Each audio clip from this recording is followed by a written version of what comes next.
Hello, this is Mike, NoStressMike.com. And okay, I'm on the road. I'm running around. I've been in Tulsa, and now I'm heading up to Topeka. But thing is, now I listen to the radio. Normally, I don't. News, I try to stay away from news because news isn't giving me the facts I need to make a judgment. And it seems like they're so picky on giving out information. And so I stay away from news, so I don't really, I'm not focused on news a lot. And but one thing I've been hearing a lot, and it was the one thing they all have in common, is they whine. I mean, now that's one thing that I personally,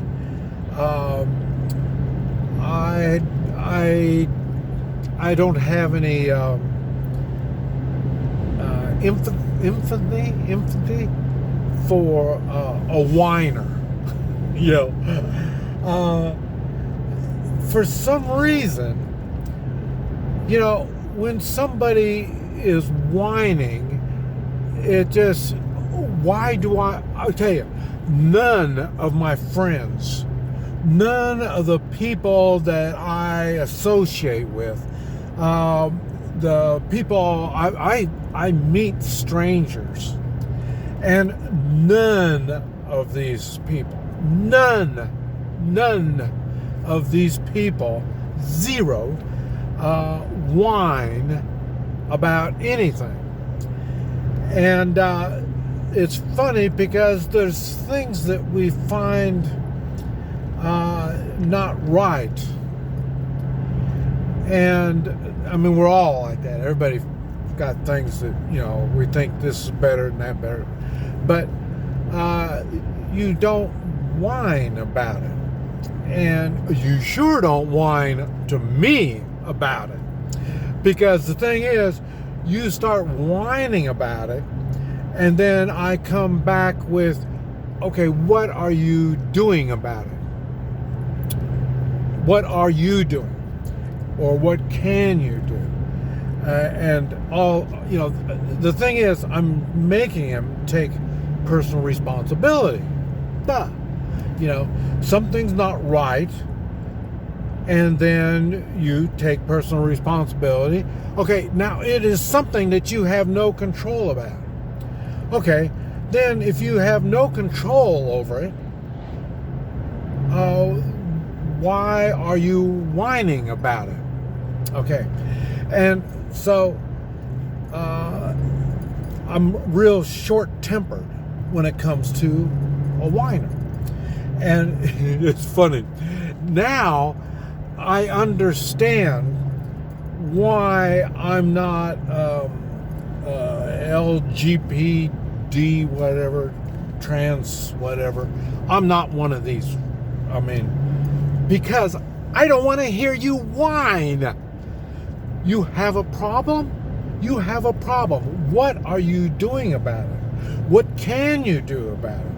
Okay, and if you think your whining to me is going to help your status, to me, you're way off. And it's funny because in here, I went to Vietnam. I lived in the jungle for 13 months, all through the whole year of 68. I was up along the DMZ. And it was so funny. There was so much death around me. And all you have to do is say you're queer, and then you can come back home. You're out. That's it. And I don't know how many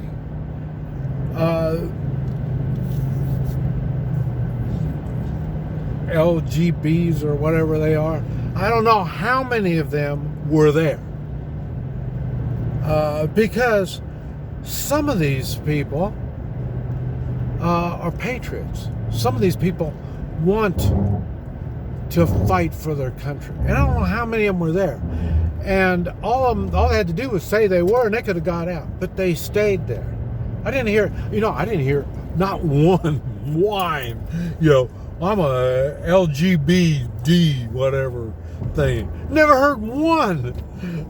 Never heard not one say they were that. And like I say, if you're so scared and you want to get out, it's easy enough. But like I say, we would rather die than to look for an excuse to get out. So in other words, you whine, you just don't whine. And so I'm not in to the whining thing. But I'll tell you another thing that's pretty funny. Talking about Vietnam. When I joined the Marines was the last American military that had white Marines and black Marines, and they kept them separated. And in Vietnam, it was funny, when I first got there, they don't have Chinese Marines. But anyway, they let's see, they went on and let me get these people past here.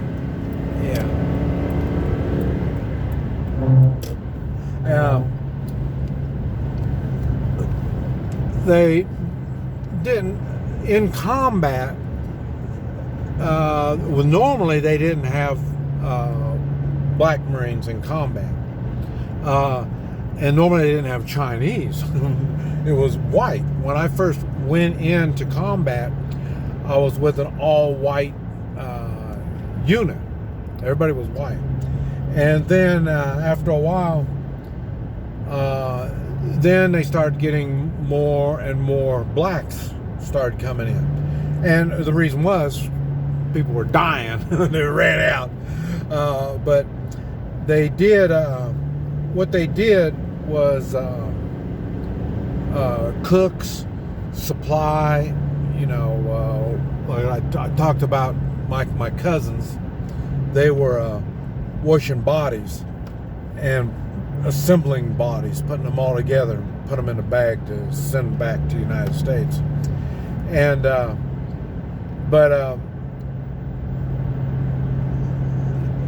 I never heard anybody whine. and it's funny. And I know maybe that's the Marines. Maybe it's the Marine thing.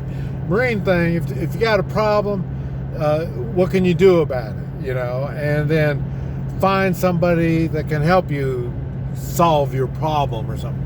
But don't whine. And it's funny because now me, I have problems, and I've had people tell me, you put all this upon yourself. All the problems I have are brought upon myself. And now it's really understandable, because now I'm old. So I'm old, I guess I can just sit around and do nothing, and then I don't have no problems. But to me, life is, I enjoy life. I'm not saying it's all enjoyable, but I enjoy it. Some of the things I get involved in isn't all that good. And, but like I say, that to me, that's part of life. Life isn't always good. I don't keep myself in a bubble where nothing but pleasant things happen to me all the time. It doesn't happen like that around me. And I talk about the motorcycle, getting ready for the motorcycling. A lot of the stuff that I was doing is getting ready for the motorcycling. Such as, like I say, I've talked about teaching gold and silver, how to use gold and silver. And a lot of fun. People are really enjoying it and stuff like that. And I'm planning on trying to use gold and silver to pay all my expenses as I'm riding around on the motorcycle. And now I think I can do it. A lot of it is going to be education. So far, that's the best that I've been able to figure out, is I got to educate people because they don't know nothing about gold and silver. And the people that have gold and silver, they don't really know why they have it. And this is the kind of stuff, we've had fun. I've been sitting, talking to people. I've had one lady that had thousands of dollars. She wanted to buy some gold and silver. And then she got upset when I told her that she needed to buy, well, she's got thousands of dollars? She goes, yeah. And I said, okay, you need to buy $200 a month. And she got upset at me because 200 is nothing. She's got thousands. And then, so then as we go through talking about it and remember the 4 coins I put out? I went through all that, and when she saw all this, and then she's picking them up and looking at them and deciding which one, and then why did you want that one? You could see her brain starting to work now. She's starting to understand. And I waited a while before I brought out the 4 coins and asked her a lot of questions. And all these questions were confusing her. Like, what do you want with it? Oh, I want bars. Okay, why do you want bars? Bammo, that's it. There's so many things she didn't know. And you're not going to know. I can't just sit down and explain and tell you everything. $200 a month, you're going to learn. You're going to learn where to buy it. You're going to learn where to sell it. How much you're going to get when you sell it. And how much is it? How do I know how much it is? Why are they selling that to me for that price and not that? And these are all things you're going to learn when you spend $200 a month. So, and then eventually you're going to understand what's going on, and eventually you're going to find some good deals. Then you buy more. Buy more what? I don't know. That's one of the reasons you're spending $200 a month. You're learning what's out there. Just what little bit of stuff that I have with me it was just enough. Oh, I like that. Oh, I like that. Oh, I like that. And these are things she didn't even know existed. And then we got to the point where it didn't even have anything to do with gold and silver. And that's when I had some copper coins. And then, wow, oh boy, I like that one. So she's learning and understanding. And so that's what I'm saying. That's the thing people need to do, is learn and understand and stop whining. Because I was trying to figure out, I don't want to listen to all this, the racial crap. I don't get to Chinaman. Okay, I'm Chinese. I don't put up with Chinese racial crap. You know what I mean? If you don't like it, get the hell out of here. Well, I was born here. Okay, then stop your damn whining. You know what I mean? You have to think. And then you do something about it. They had I listened to a story about a black guy in Poland. And or he was going to Poland. He was in Ukraine trying to get to Poland or something like that. But anyway, he couldn't understand why people wouldn't load him up in his car. You got a car? Here, give me a ride. I need a ride. Yeah, you're whining. You know what I mean? Stop the whining. You know, and then now, if that's the only black person I've ever seen, I'm going to start thinking black people whine. You know what I mean? Okay, woman. Man, you look at all these politicians that are women now. You know, and that's one reason why everything's so screwed up. I hate to tell you this, but I'll tell you that. Is all these women, they're so damn emotional. And these are the people that are supposed to be our leaders. And I don't know, but the one leadership that I will never follow is an emotional leader. And and like I say, now you got to remember, I do life and death stuff. So, you know, I don't go out of my way. Let me find somebody that's, so open-hearted as hell. No! That's not going to put food in my belly, or when I'm on the motorcycle, food in my belly. It's not going to put, give me water, give me shelter. You know, somebody's going to be whining and, we need help, we can't do it, we can't. They're not a leader.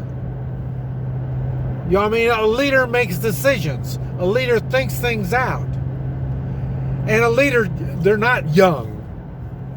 You can start when you're young, but as you're learning leadership, you're learning how to be a leader. But a lot of these women think that they're a leader.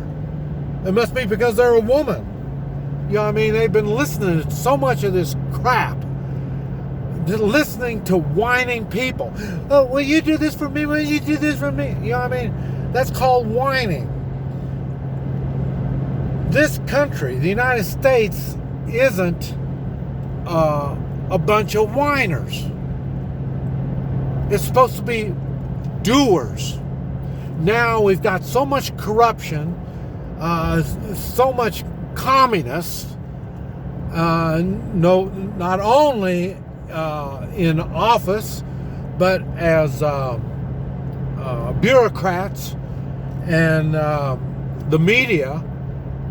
You know, that's why we're being fed all this crap. And they think we're supposed to believe them. They think we're not supposed to question them. And a leader knows you will be questioned. And a good leader knows the answers to these questions. But anyway, the one main thing is, don't whine. And if you want my support, I don't want to hear no whining. No whining at all. This is Mike. NoStressMike.com.